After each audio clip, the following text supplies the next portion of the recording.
ભાભરમાં જે કાલે બબલ થઈ હાઈવે વાવ ચક્રે એમાં ખડોસરના જે 7-8 માણસો આવ્યા હતા પીકોને હથિયારો ધારી અને લાકડીઓ લઈને દરબાર ઉપર હુમલો કર્યો અને અત્યારે ધારાસભ્યના સંસદ સભ્ય બધાની અંદર 250-300 માણસનું ટોળું લઈને ફરે છે અને દુકાનો બંધ કરાવે છે.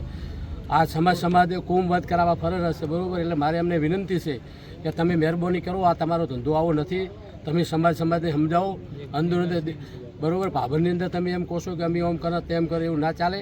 અમે હાથ જોડીને વિનંતી કરો, અમારે કોઈ બબાલું કરવી નથી અને તમે તમારા સમાજ જે છે એ બબાલું કરવા ભાભર આવે છે. ભાભરવાળા ત્યાં ખડોસન જ્યાં હતા, ખડોસનવાળા ભાભરની અંદર ઇકો ભરીને હથિયારો લઈને આવ્યા હતા, હાઈવે આવ્યા હતા, વઢવાઈ આવ્યા છે, બરાબર. પહેલું તમે એમને ઉપરથી તમે એમ કહો છો કે ભાભરમાં લુખત થતો, ભાભરમાં લુખત થતો કોઈ છે જ નહીં. પહેલું તો તમે જો ધારાસભ્યને સંસદ સભ્ય જો ભેગા ફરતા હોય 250-300 માણસોનું ટોળું લઈને તમે કરો છો, જે આ ભાભરની અંદર ધંધાવાળાના ધંધા તમે ઉછળી મીચા છે, ધોકા લાકડી છે, તોડફોડ કરી છે, ધંધો બંધ કરાવવાની કોશિશ કરી છે, લૂંટફાટ કરી છે. એના ઉપર અમે ભાભર નગરપાલિકા પ્રમુખ બોલો જે મારા કારણે નગરપાલિકા માણસો બધા